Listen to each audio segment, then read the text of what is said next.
Welcome back to Answer Me This, and this is question 2 today by Adrian Borowski. And the question is, I'm just going to read the question as he wrote it.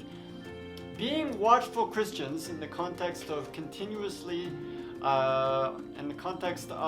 studying Revelations and observing our current times, when do we say to the state, enough is enough? I will not bow in regards to regulated worship gatherings, mandatory social behaviors, and authority over our medical choices. So that's a lot of stuff. I need to be a little more concise in the question, so I kind of narrowed it down to this. When do I make a decision to disobey the laws of the country or the government, whatever those laws turn out to be? So when do I make a decision to disobey the laws of the country or the government? So to give a little bit of context, we need to bring in, and again, my answer is in relation to Christian behavior, Christian life and the Bible, and so I need to start with a few scriptures where we get this idea, right? So starting with Acts chapter 5, verse 29. But Peter and the apostles answered and said, and they were talking to the Sanhedrin, right? But the powers that be, right? And they were saying, we must obey God rather than men. And so this is where we get the statement that we need to obey God and not to the laws of men, right? And so the second one is 1 Peter chapter 2, that goes like this: submit to yourself. This is the same person. This is Peter talking, right? And says, submit yourselves to the Lord, for the Lord's sake, to every human institution, whether to a king or otherwise, as the one in authority. Right? So on one side you have Peter saying we must obey God rather than man, right? And on the other side you have statements like this: submit yourself for the Lord's sake to every human institution. And there are other scriptures that you could use as well. Romans chapter 13, this is from the Apostle Paul, that says, let every person be in subjection to the governing authorities. For there is no authority except from God, and those which exist are established by God. Right? And so you need to really remember the context of the verses that I just read. There were no such thing as representative government at that time. Okay, the time that both Peter and the Apostle Paul were writing. No such thing as individual rights or property rights or due process, even, unless you were a Roman citizen. And there weren't that many Roman citizens, and even if you were a Roman citizen, even then, it wasn't the same kind of due process that we have today. We're a long way off, okay, from what we experience here in Canada. Just to give you an idea of how far we are, okay, 25% to 40% of the population of the city of Rome were slaves. Now think about that for a second. Okay, between 25 and 40% of the city were slaves. Right.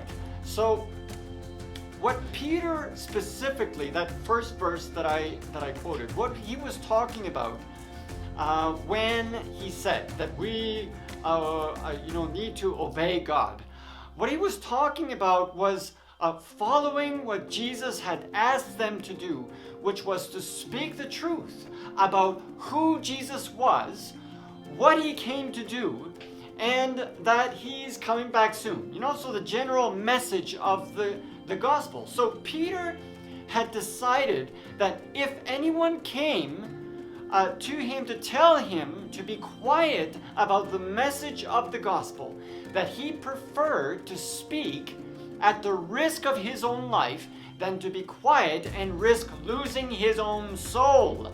So you remember, of course, that that Peter understood what it meant to deny Christ, and so he didn't want to do that again. So that is really the context of what he's saying there. So the simple answer to this question is that Christians are to obey human law except where that law violates God's law.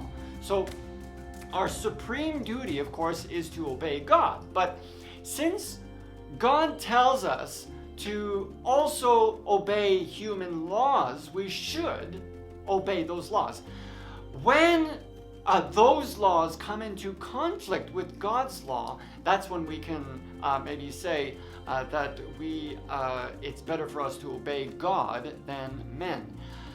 So if the government supports laws which push a population to, for instance, to steal, to commit adultery, to kill, then Christians need to stand up against such things, against such laws. So I can give you an example from what the early Christians did, and there's so many examples, but look at the story of a Christian monk named Telemachus. And this guy is a very devout Christian. He ran into the middle of a Colosseum during a gladiator fight and started telling them to stop killing because it was against the law of God in front of everybody, right?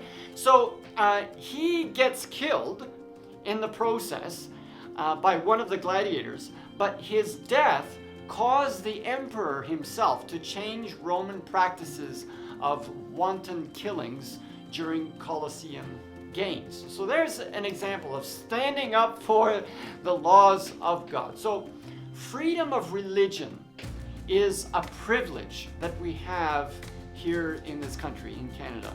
And being able to meet freely in large groups to worship Jesus is certainly part of the way that we have been expressing our Christianity. But let me be clear that it is not necessary to Christianity. Yes, I said that correctly. Those things, the privileges that we have in this country are not necessary to Christianity. And those who think that it is haven't traveled very much. So the early Christians met in homes for several hundred years before they started building church buildings. In the Roman Empire, the Christian religion was considered an evil and depraved religion until AD 313. That's 313 years of Christianity when it was finally legalized. So 300 years of being illegal to even believe, illegal to believe in Jesus as God. And yet Christianity did just fine. Taking a look at the world today, the Church of Jesus Christ always spreads faster and is more powerful in countries where there is persecution. I wonder sometimes if God intentionally allows persecution and pressure to refine us. So, should Christianity have influence on society? Yes, it should, and it does. North America and even the history of Europe is a testament to the fact that Christianity can have an amazing and a powerfully positive influence on public and private life. Should we refuse to obey the government when they take away the privileges that we've had for so long? No. We can try to explain our views, and we can certainly use our own Canadian laws to protect our freedoms. But disobeying the law is only for when the government tells me that it's against the law to believe in Jesus Christ as Savior, or to tell someone else about that good news. In that case, then I would have to give up my life, and I believe I would be willing to do that. So look, there's a lot to say in this, for this question. But if you have a follow-up question based on what I just said, I can give another swing at it in another video. So, but that's all for now, and really appreciate you listening and interacting with these videos. Thanks a lot. Have a great day.